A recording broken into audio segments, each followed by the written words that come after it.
มาซื้อทอดกล้วยพี่น้องเสียออกไปสู่สร้างกินเนาะกับสู่บาสู่กินกับซื้อเฟอไปให้สร้างแต่ว่าตอนนี้ก็บ่ายแล้วเมนบอกมือนี้เข้ามาอยู่มือนี้4 สุดพี่น้องเข้ามา4 คนคือจังหวะสุดละ30 บาทเนาะสิเป็น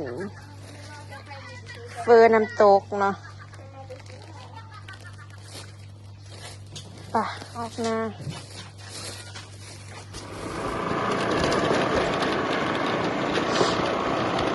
สบายดีเด้อพี่น้องจ้าดีต้อนรับเข้าสู่ช่องสลอยเด้อพี่น้องคอยตื่นสวยมื้อนี้เนาะคอยตื่นจนเกือบเที่ยงเลยก็เลยว่าแจ็คสร้างกินข้าวกับหยังซื้อเฟอออกไปให้พระเจ้าไทยหุดเตรียมว่านเขาแล้วทั้งนี้แต่ว่ากระจ้างป้อยหันดาพี่น้องสล็อตก็ไม่ได้ซื้อสู้กินคู่มือดอกมันก็เป็นน้ำใจจากเขาแหละเนาะบางมือกับมีกับซื้อให้เขาเจ้ากินเฮ็ดให้เขาเจ้ากินแต่ว่ามื้อนี้ตื่นสวยจังสินะ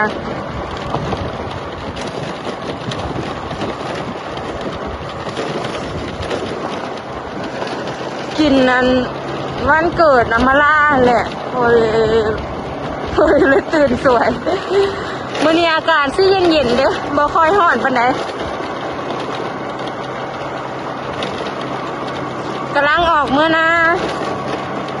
ตั้งแต่บ้าน100ห่างออกมานะก็ประมาณ2 กิโลนี่ล่ะขับรถจักรประมาณ3 นาทีก็ฮอด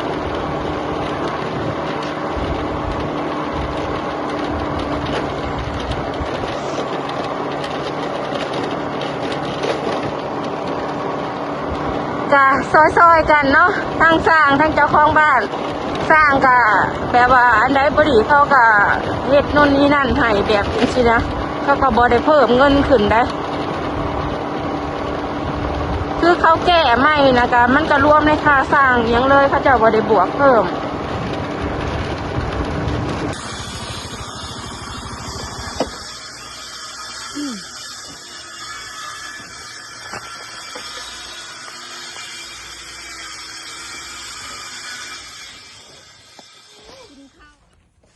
สั่นได้ด้วย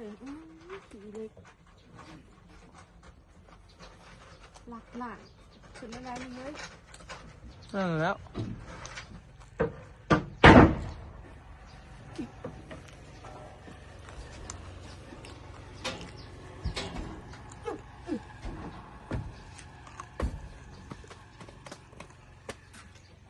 สั่งเทิงก็นำมาหาสั่งเนาะเจ้ากินเขาเรียกเอากินใหม่ก็คือผักอย่างกินข้าวกับแรมกับเร็ว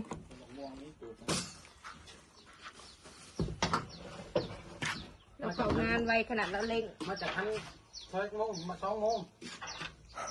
ช้องหรอบอจากทันข้าบ่หันคอยให้กระตื้นได้บ่ดีลูกว่าปีนลูกว่าตึกนั่นมาบ่ายจะหันบ่าย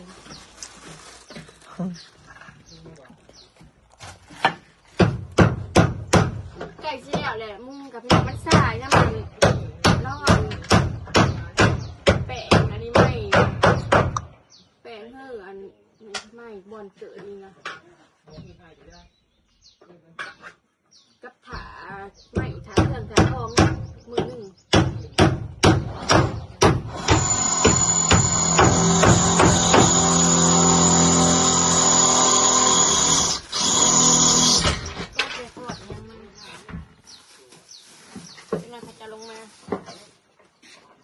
สร้างก่อนสร้างชิ้นใหญ่ลักล้านพี่น้องมาใส่มุ้งกระเบื้องใส่ทั้งหนาก่อนเพื่อนนะจังสิขึ้นมุ้งตัวกลาง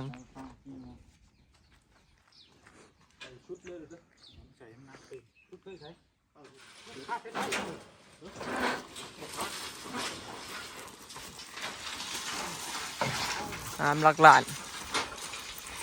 สร้างใครจะสร้างเพิ่นมีลักล้านเฮ็ดงานสูงก็สบาย เข่งตึกที่ผมดูว่าตาย อย่าให้ใช้ไฟมีบอลรั่วนะเสร็จเลยละ มั่งสั่งโปรบนชิ้นใหญ่มาใส่กระเบื้องนี่สิในชายมันพี่น้องกับใส่อันไม้อันนี้เลยไม้แป้นที่ไม้อิหยังก็คืนไม้อิหยังก็สร้างร้านข้อซองบ่สุดเจ้าเพิ่นยังสิมาใส่ไม้ข้อซองเพราะว่ารอบก่อนเขาเจ้าบ่ได้ใส่ข้อซองแล้วก็สิใส่มุ้งกระเบื้องยาวมาเลยเนาะในทีมเขาเจ้ากับบ่ต้องห่วงพี่น้องเขาเจ้าแบบแต่ละคนน่ะมารวมทีมกันน่ะเก่งทุกคนในแบบคือเขาเจ้าเก่งคนละด้านผู้นี้ก็เก่งด้านนี้ผู้นี้ก็เก่งด้านนี้ผู้นี้ก็เก่งด้านนั้นพอมาโฮรวมโตกันแล้วก็เลยแบบเหตุงานมันก็เลยเวิร์กนะอันนี้ปาดเห็นยังอันหน่อยมัน น้อยออกน้อยเห็ดมีเปียกน้อยค่อยออกแกะมันล้มพอกัน อ๋อแขมมันสำคัญ ร้อยไปขึ้นงูแล้ว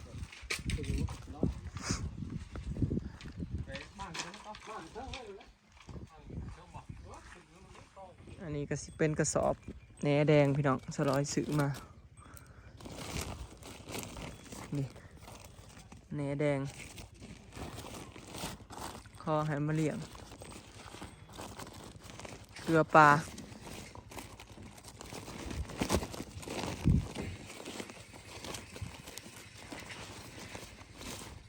บ่ว่าสิเลี้ยงไว้นั่นนี่แหละเวลาอยากเกลือปลากับสิเวลาอยากเกลือปลาก็สิมาตักเอาจังสินะ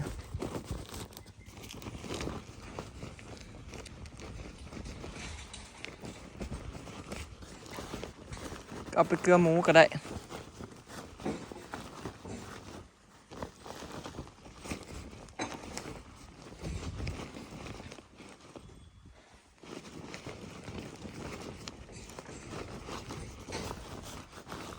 ที่ลงเลี้ยงไว้คันเขาไปปล่อยลงใส่บ่อปลาเลยน่ะมัน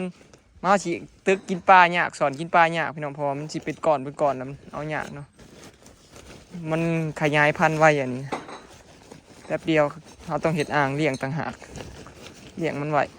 เราสามารถเอาเกลือหมูก็ได้เนาะเกลือไก่ก็ได้เกลือเป็ดก็ได้เนี่ยแดง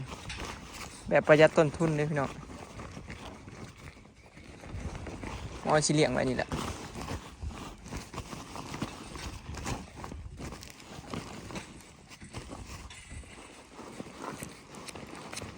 เวลาสิเกลือปลาก็สิมาตักเอาเนาะง่ายๆเอากระตองตักเอาเลี้ยงไว้ก่อนบอยซื้อมา2 สอบแบ่งให้แม่แอมล่าน้ำเดี๋ยวให้เพิ่นเลี้ยงน้ำให้เพิ่นเอาไปเกลืองัวเพิ่นเกลือปลาเพิ่นนั่นแหละพอได้พอราคามันก็บ่แพงเด้อบอยซื้อมาถุงสอบละ100ปัญญามสิเกลือปลาก็สิตักเอานะเอาแหนแดงมาลง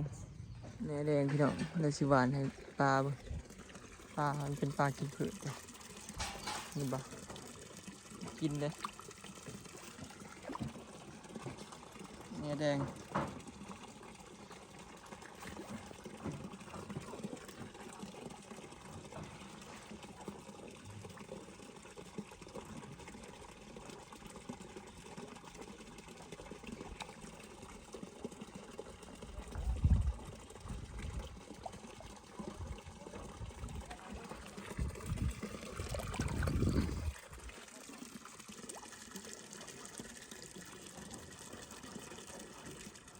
กระเจ้าฮักกระมุงแล้วพี่น้องตัวเกยเนาะ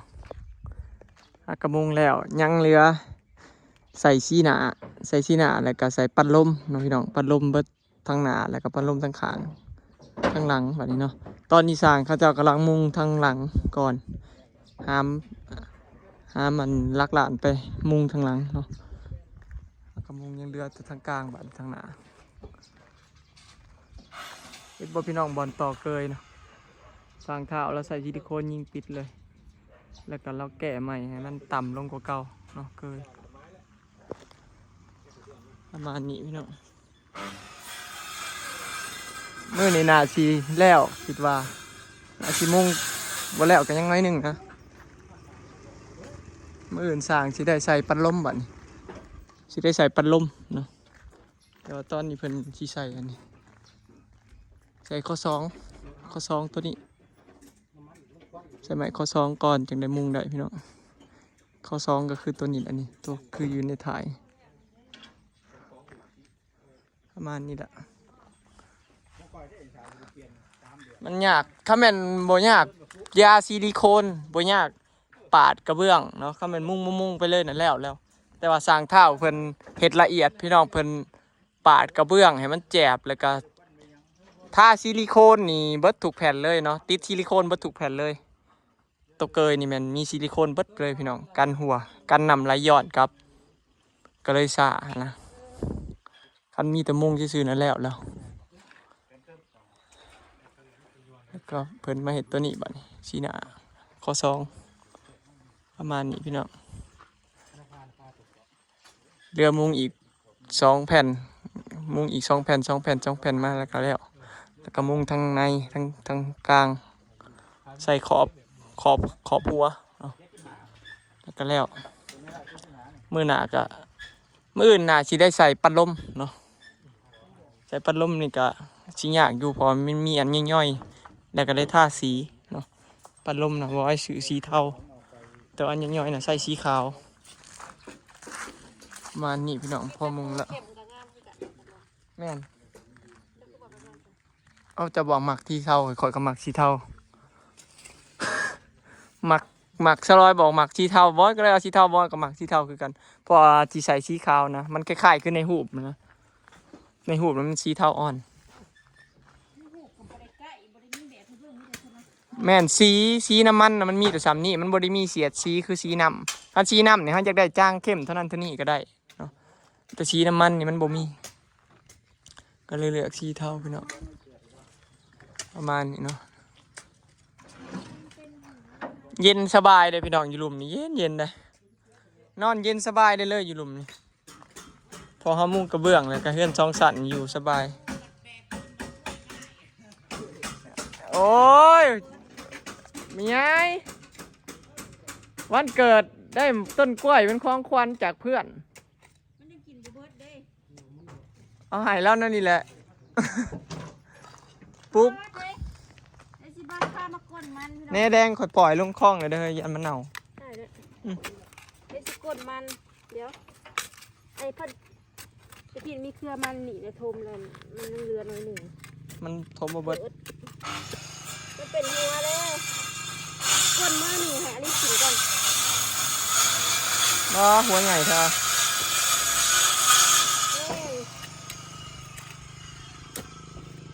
รู้ชับกูจะ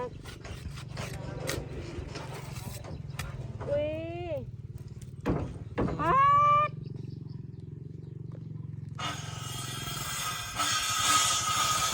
อันที่เป็นมันญี่ปุ่นเนาะมันญี่ปุ่นใจหยังใจเหลืองใจแดงใจยังคือหัวใหญ่แบบนี้วะงามจะแตกเนาะ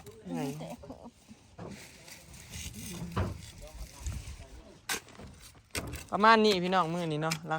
มือนี้เป็นมือที่2ของการมุงเนาะคลิปนี้ก็สิขอเก็บภาพบรรยากาศไว้สำนีเด้อเนาะพี่น้องไปแล้วสบายดีพอกันคลิปหนาเด้อพี่น้องรอรุ่นว่าสิแล้วบ่มือนี้มุงหลังคากระเบื้องตอนนี้กำลังมุงนั้นแล้วก็มุงนี่บ้านี้เนาะรอรุ่นว่ามืออื่นสิได้ใส่ปัดลมบ่อยากเบิ่งปัดลมย่อยแล้วมันสิเป็นอะไร